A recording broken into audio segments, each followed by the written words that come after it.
Halo teman-teman semuanya yang ada di Taiwan khususnya ya. Ini banyak banget hari-hari ini pertanyaan terkait jika saya dikarantina karena positif COVID-19 Omicron, apakah saya mendapat gaji dari majikan? Nah, kita akan bahas di sini ya karena pertanyaan ini berulang. Daripada kita menjawab pertanyaan terus yang sama, lebih baik kita buatkan gimana sih sebenarnya? Apakah jika kita dikarantina itu kita mendapat gaji dari majikannya? Sebenarnya jawabannya sudah ada, yaitu dari 1955 ya. Ada selebarannya dari 1955 seperti ini. Di sini pun sudah jelas. Nah, bisa dilihat di sebelah sini ya.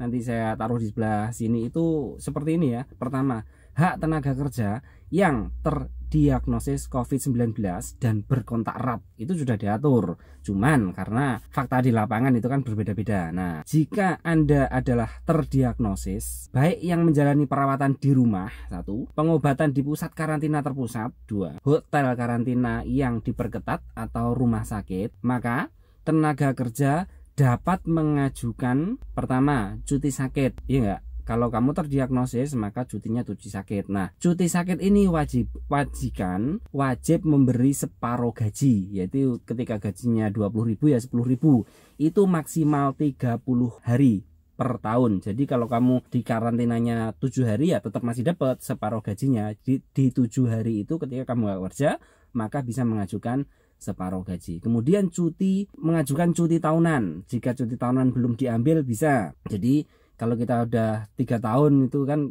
per tahunnya kan 7 hari. Itu bisa yang kita ajukan itu cuti tahunan. Jadi nanti cuti tahunannya nggak dapat, ininya walaupun di karantina tetap dapat gaji full gitu ya. Tetap diberikan gaji oleh majikan. Dan ketiga itu yaitu cuti urusan pribadi. Nah, kalau yang ketiga ini majikan tidak wajib memberikan gaji. Jadi buat teman-teman semuanya yang saat ini menjalani karantina, bisa kalian mengajukan ke majikan itu, pertama itu cuti sakit itu separuh gaji, dan 2 cuti tahunan.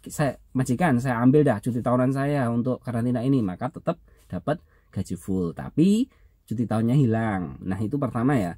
Dan mulai kemarin itu kan mulai sudah diberlakukannya Astek ya untuk tenaga kerja baik itu informal maupun formal. Kalau dulu kan cuma formal saja, sekarang informal juga sudah masuk di Astek. Nah, itu dapat mengajukan santunan Astek atau tidak? Jawabannya bisa. Ya, ini pertanyaannya juga sudah ada di sini ya. Jadi ini, dapatkah saya mengajukan santunan cedera dan penyakit kepada asuransi tenaga kerja?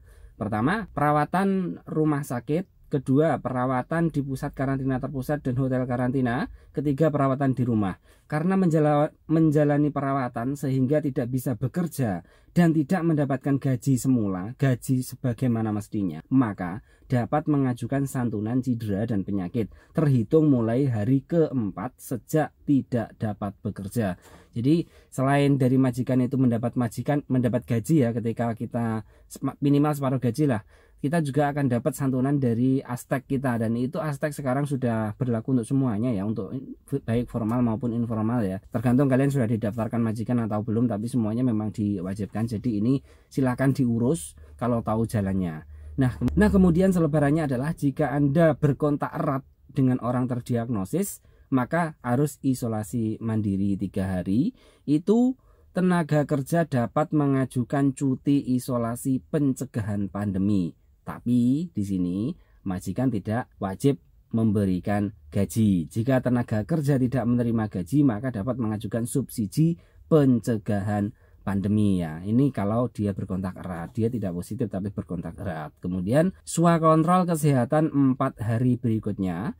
Setelah hasil rapid test negatif, maka dapat bekerja tetapi harus memakai masker. Jika selama masa pencegahan mandiri tidak enak badan, pertama, jika tidak enak badan ya, bisa mengajukan cuti sakit, cuti tahunan, atau cuti urusan pribadi. Cuti sakit separuh gaji, cuti tahunan tidak dipotong gaji, tetap dapat gaji, tapi nanti cuti tahunannya hilang. Kemudian cuti pribadi tidak mendapatkan gaji. Nah, itu informasinya. Untuk lebih jelasnya, jika ada pertanyaan-pertanyaan bisa bertanya ke 1955 ya, untuk lebih jelasnya, karena kondisi setiap orang itu berbeda ya. Saya kondisinya seperti ini, kamu kondisinya seperti itu. Nah, itu yang bisa detail menjelaskannya 1955. Apakah saya digaji atau tidak? Nah, semoga teman-teman semuanya yang berada di Taiwan, walaupun bagaimana kondisinya, tetap mendapatkan gaji ya. Perjuangkan hak kalian, jangan sampai hilang. Sekian informasi ini, semoga bermanfaat dan terima kasih.